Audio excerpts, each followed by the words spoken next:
Welcome to What She Said podcast with Shanae Hall. Welcome to another episode of What She Said. I am so excited. This is not just a interviewee or person that I'm bringing to the table. This is one of my very best friends on the planet. I've known him over a decade. Straight up loyal dude, and he ain't gonna sugarcoat it. So I'm giving him a hard topic. I didn't tell him what it is, but I know he can handle whatever I bring to the table. So I want to welcome my friend, my boy, Cedric the Entertainer. What's up, fam? What's up, all the lovely ladies? I didn't know I had to put on makeup. Y'all look great. Don't get me started up in here. Don't get me started. I didn't even realize that was your mother over there. Okay, come on. Beautiful. Oh gosh, stop. Wait, first, before we get into it, what you been up to, Seth? So, we went back to shooting the CBS show, The Neighborhood. They ordered 18 this season. Normally we do 22. We did the Super Bowl commercials. We brought that character back that shook up the beers with Post Malone. So that's going to be dope. So nice. I'll try to stay shaking it. Instead of us talking amongst ourselves and getting advice amongst each other, we always want to bring a man in to say, okay, balance this out, because we don't always think alike. So this is great. That's what she said. And it's three of y'all she's. So it's three she's that I'm dealing with. That's my mom, Rhonda Frost, and that's my girl, Tina Shaw. All right, so don't be nervous now, because this topic is a serious situation, okay? Everybody on this panel at some point in time has had a married man try to get at him or whatever. And we were just talking about how it's easier to date a married man than it is a single man. So I wanted to ask you, why does it seem like it's easier to have a relationship with someone married than it is with someone single? That's the kind of misogynistic behavior that kind of comes in our culture. So with the other woman, I can be loving and fun loving and free, and I don't necessarily have to even look at any of your behavior as something that I have to own, right? So if you like other dudes, you ain't my woman. I don't have to be panicky about that. I can actually be free that you actually date. In a way, we think that works for the woman. You do your thing. So I show up as this, it gives the male this heroic kind of moments too, where they feel like, oh man, I'm her hero quite often because I could come in and do things for her that's like, all right, cool. You need new couch. Let me get that for you. You don't worry about that. You save your money for some other stuff. Hey, that was my move right there. Furniture. You're about to get all new couch. There's gonna be some people backing up to your house. Don't worry. Hi, I'm Shanae's mom. I'm sure you know that. So what I'm hearing is that sometimes it's easier for men to be in these sidebar relationships. That's why they're more eager to be available to someone on the side. I mean, it's definitely a part of it. I think that available and willing to have fun with them, willing to do life, live life, do things, and they make it easy for you and you make it easy for them, and that's what it is. Don't you think that women are the ones typically who get feelings and can't really manage those kinds of situations? Oh, for sure. I mean, only in the sense that I say that probably guys do it at far more frequency. It's not necessarily a woman's nature to be, to dive into these kind of frivolous relationships. The girlfriend get the gift the day after Christmas. She get the, you get that stuff. It ain't never. You don't never get the actual thing, right? And so. Yeah, that starts to have an emotional toll on the situation or anybody's personal psyche, right? Which is the desire to want your own. But, I would say this to Shanae, idea of dating some random cornball single dude because he's single, that ain't no win for you. That ain't no win. Because, not necessarily saying that that's the main thing, but you could spend all your time with somebody who lying just the same way and they single. Me personally, I feel like if we're married, I should be your everything. You should be able to come to me and say, let's go smoke a joint. Let's go, have sex in the car or at the edge of the boat or whatever that thing may be. Thinking it can be like that, I can just call my babe and do all these same things is not necessarily true. My wife don't smoke or drink. I'm from the Midwest. I'm from St. Louis. We'll pull up in a small dive bar in a minute. Like, it don't matter, right? I don't need to be all fancy, but that kind of, that kind of energy that feel like something to me. Like, it feels like, to my personality, I want to be in this hole in the wall. I just want to post up in the corner, get me a drink, watch people, maybe, put some money in the jukebox, dance with my girl, has a good time, and feel like I'm out of the limelight, right? So yeah, ideally, I could say that, but it ain't necessarily, wait till we put the kids to bed. If you got your side chick or whatever, you like, look, I'm about to come through. All right, do this, do that, bet, boom, boom, boom, because y'all both just desiring the energy. And so it leads to that, behavior. And I'm sure, the ladies on here who have true standards, right? Who you hold the line, and again, you've been a friend of mine many years, and so I know the amount of attention you receive when you're out. I know the amount of attention that guys from every walk of life, single or otherwise, who all feel like, boom, that you gotta want what I'm offering, right? And yet you have these kind of really strong POVs, really, great moral compass, values, and a very interesting thing of having fun while doing it. Like, so you become, you like one of the hardest nuts to crack, because you can still be in the room. Like, you don't even have to be panicked by none of it. That's a hard thing for a guy to understand. Like, yo, we out, we dancing, we kicking it, we drinking, and you still saying no? No. Damn, for real? No. Pick up the phone, talk to you, laugh with you? No. No. For real? Like, nope. So, it makes me wonder where is it that's the definition of what it is that you want, and why you don't want those things, and why you would never accept them. And I know, one, that you were also a wife that probably had to deal with that from the other side of it. But is that it? I guess I'm too stingy or too selfish when it comes to the things that I want, So it was like, if I want a man, I need to be able to call him my own. I need to be able to call him at 2:00 in the morning and not have to worry about, did his wife pick up? And that's more my ego, because I'll care about you. I'm not the person who's going to sit back and be like, oh, we can have sex. And yes, I don't care as long as I got a bag. I could care less about the bag. And that's what makes what you're talking about a real thing for me. Like, I could care less about how much money you have. I care about how much time you spend, how attentive you are, how consistent you are. You know what I'm saying? Like, all those things mean more to me than you got a fly ass house or you got a dope ass car. That's cool, but I can lose those things. The thing that I want is what's hard to find, So I got a friend of mine, like, super rich, dude, been divorced like 5, 6 times. And he but he won't love. He won't love so much that when he think he find it, he married them. Yet, as soon as it's not what he want, he divorced them, because he's done that his whole life, basically. So the relationship is never grounded. It's always only in the desire of the passion of what's on top, the surface desire that he wants. And it's all about, for what he wants at the moment. As soon as it's not that, then he don't want that no more. And because he's wealthy, he can just write it off. And that's what he'll do. Just write that shit off. It's a habit. Yeah, it's a super expensive habit. I told his ass to marry me, nigga, for the shit he giving these bitches. You tripping, dog. This nigga buying motherfuckers apartments in New York, and I gave him this amount of jet miles and these G-Wagons, and I said, that's it, you gotta go. What, nigga? You thought you won? Y'all was married for 6 months, nigga. You serious? She got all that shit.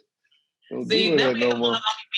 I swear to God, them ain't the single men I be meeting. I be meeting the one that got parameters and boundaries and want to talk about, okay, let's look at this as a birthday gift, and then we'll escalate from here, go up from here. But let's not start at the top. Like, I need the nigga that want to start at the top. Let's start at the top. So when he in rotation on his next divorce, send him my way. You got the opposite thing, right? You got the whole thing where you want all the good stuff to come with it, but at your speed and your pace, the way you want it. And then if you find somebody that's the opposite of that, then what do? They like, no, let's slow down. You like, well, that's a little boring. Right. Why are we slowing down? Let's try this all gas, no brake type thing and see if that worked for us. Classic. Hey, I'm just trying to say. So look, let me say something, Shanae. To me, that sounds like ideal. What's that? What's the said homeboy? We ain't got to start from two. Let's go ahead and just see where we can progress to. But if it's all good, look, as long as it's starting out all good, it's all good. Let's give it a shot. Let's see how it goes. What's up, Sam? Tina? Good enough, Tina. You just gonna time your look. Go ahead and shotgun it. Let's go ahead and give it a shot. You got an exit strategy. We're not gonna slip through the process. I'm saying. I feel like, okay, you like me, I like you. Let's go on ahead and see this. Jet miles is good. What else? Because I like to travel. Bags is good. And I'm your wife. That's it. I got the title, all the other stuff. Sex come with it. If it don't work out, hey, we get it. That's what I'm saying. Like, let's just give a shot. Let's do it how he want to do it. As long as you like me, I like you. Let's see where this goes. But when you're dealing with a single man, especially one that has a lot of wealth, oftentimes they're afraid. They're afraid of being the person that's taken advantage of. They're afraid of being hurt, of being vulnerable, of being whatever that thing is that they're afraid of. And so that's why it goes back to my original, start of the conversation. It's like, is it easier to date a married man than it is a single man? I don't know. I mean, the answer is probably yes. Is it worth it? It's probably, at the end of the day, I think if you're really a person of quality and integrity, I think that you have to stick to your guns, right? Because when a person is married, there's kids involved and they known or whatever, or not even like famous, it's just they the married person with a family, right?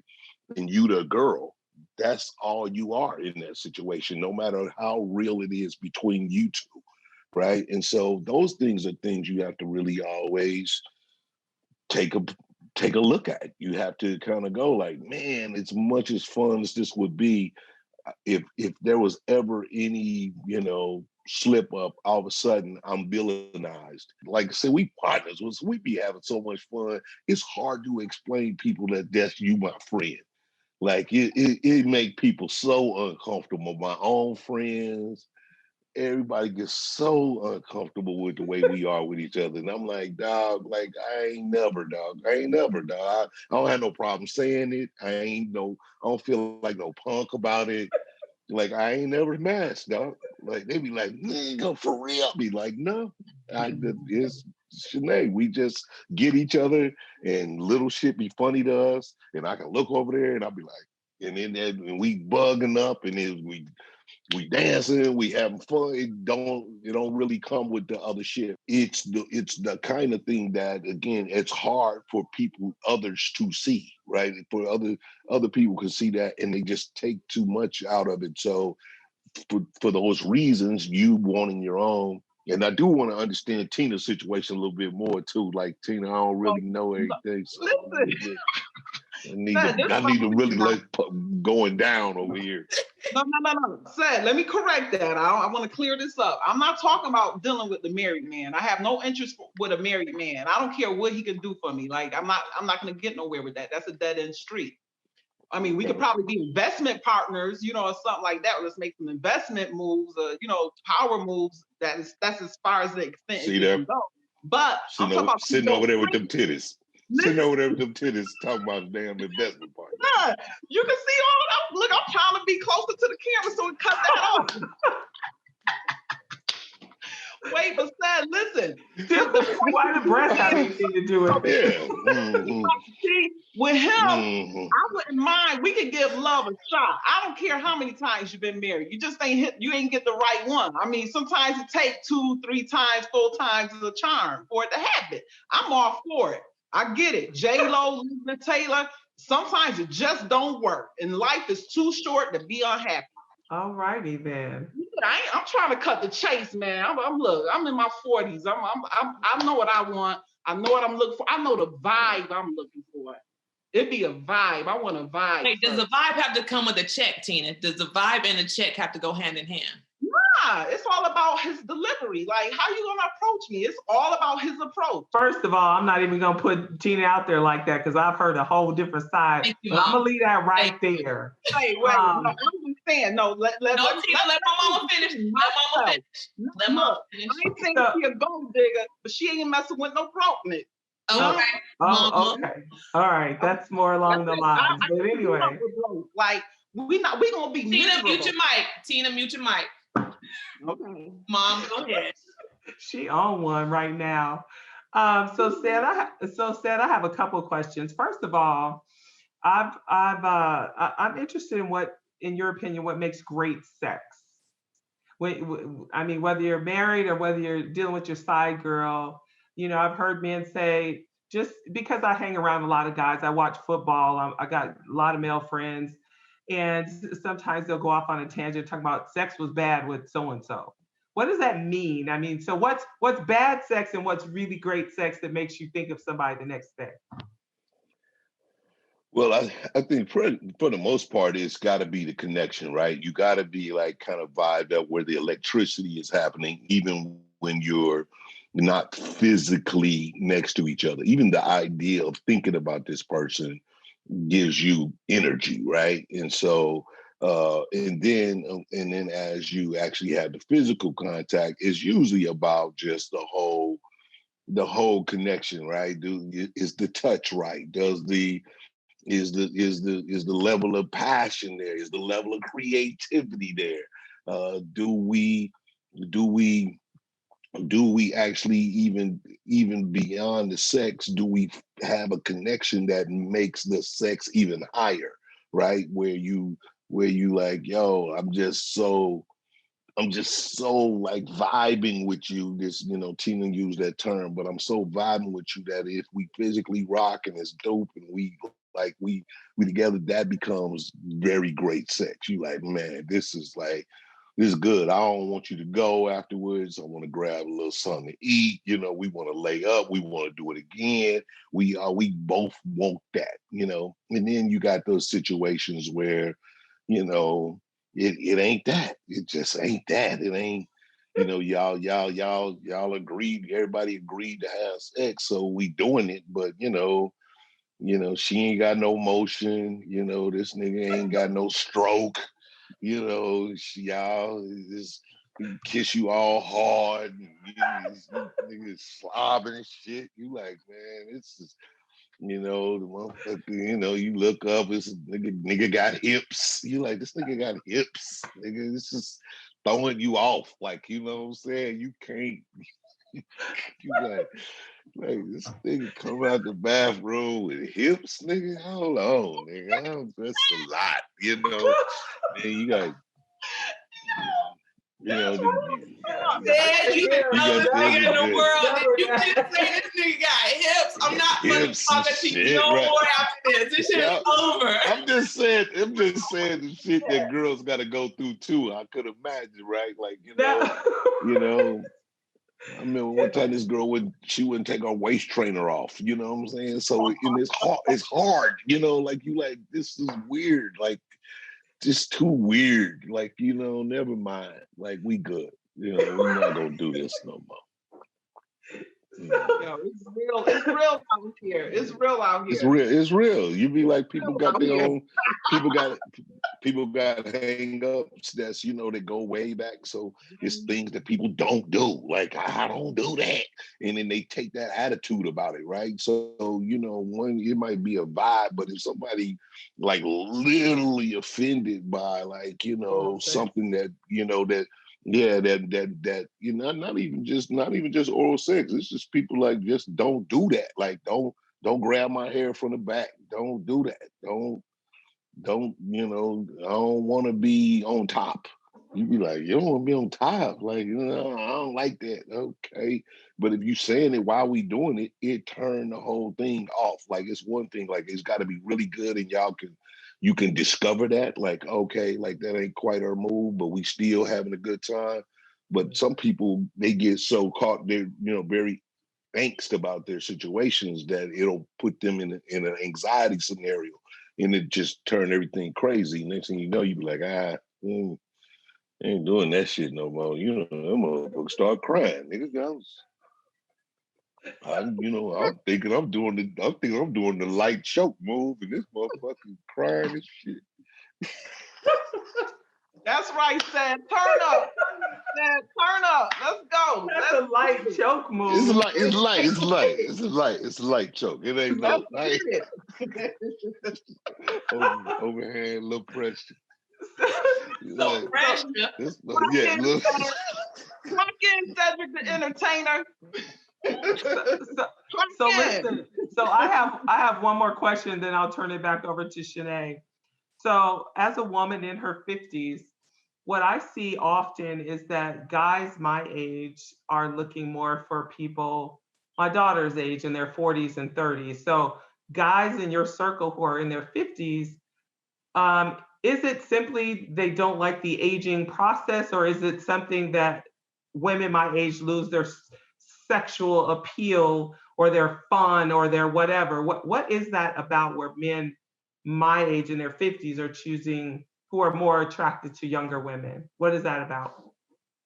Well, I think that's a combination of things. I think one, probably aesthetically, the younger body, the more young energy is just something that, again, a person who's, in the same age group as you are, they don't necessarily see that. Even if they see you as beautiful, which they may do, like, and I'm sure they do with you, is that they see you as beautiful, right? But the sexual vibe, the one that get the machine working is the younger, kind of like, okay, this is just some crazy young shit that's gonna happen, right? And that, I feel like that's what guys just find themselves feeling like, and more so too, it's but even more so, it's the lack of knowing themselves, or at least you believing that they do, where the thing you can offer, which is money, trips, little shit like that, is more necessary for them than it is for someone 50. So their game don't have to be as tight, right? They don't have to be as conversational. They don't have to be as sincere as they would with somebody that's mature.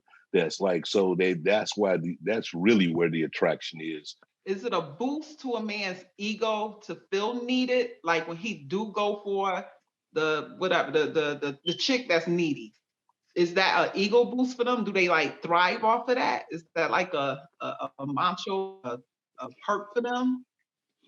For some guys, I think you got to be a certain kind of guy for that. Like, where you again, and that's usually where the only thing you have to offer is that. That's one thing I kind of say about these young dudes, where everybody get a Birkin, everybody get, all these young girls run around here with Range Rovers and G Wagons. You like, really, dog? Like, for her, like, come on, man.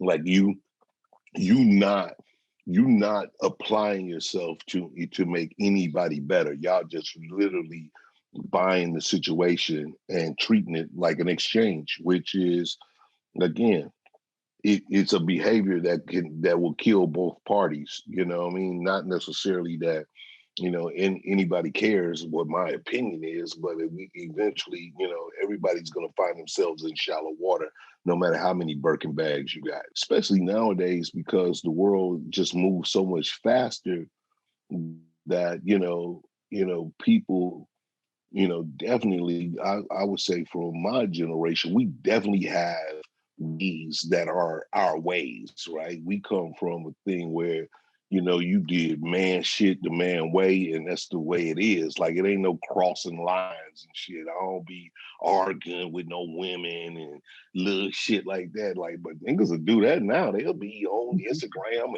and arguing back with you on the gram and doing sneak diss, and you be like, nigga, you don't do that shit, dog. Like, you don't do that.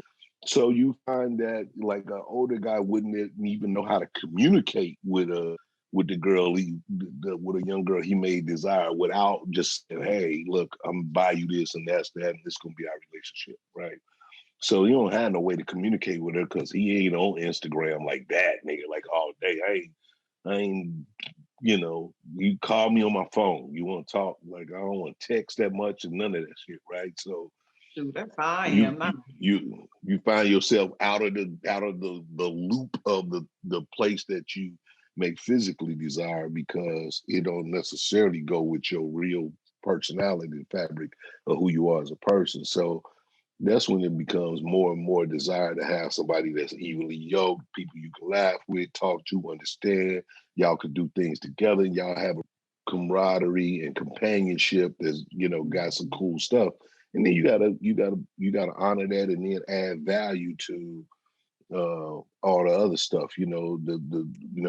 Really, getting yourself, like, making the sex hot and making sure y'all stay connected and vibe and look for that. And so those things are, they come a little bit more earned, I guess. You got to make them a little bit more earned when you don't see it right in front of you, right? For both people. Said, I know you have something to get to, but I just have one question, and you could wrap it up as fast as you can. But how did you make your relationship last 19, 20 years, whatever it's been? Like, what is the secret that you would give to people that are trying to make it last forever?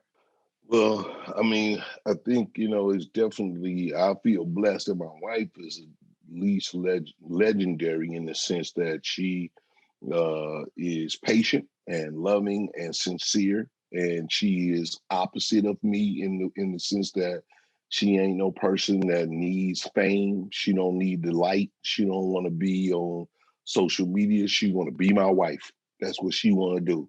She wake up every day wanting to be my wife and my kids' mama. That's her game, and she love it, right? And that, to a degree, for me, I feel like that's why I chose her as a wife.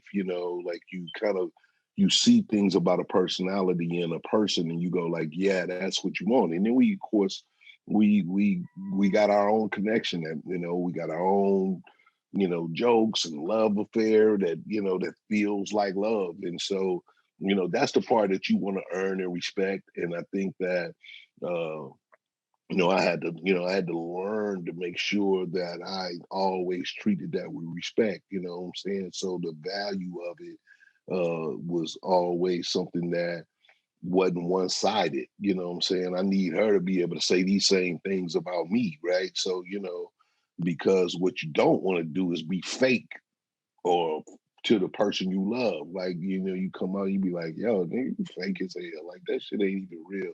Right. And if you hear somebody and recognize that you bogus in the situation, and then that definitely is on your clothes now. Like, that's on your mate's clothes, it's on your kid's name, that's on their stuff right there.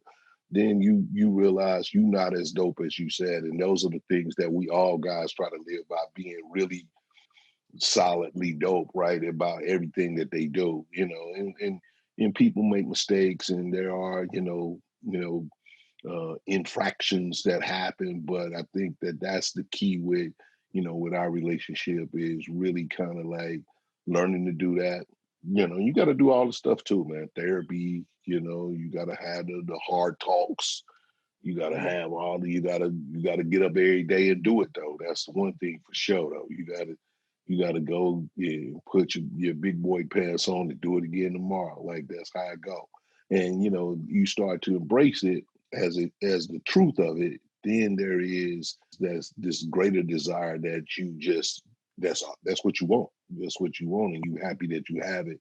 And so that's what I feel is the blessing in our situation, is that we just been able to be like individually ourselves, and at the same time, this bonded unit that respects what we are to each other and why we are to each other.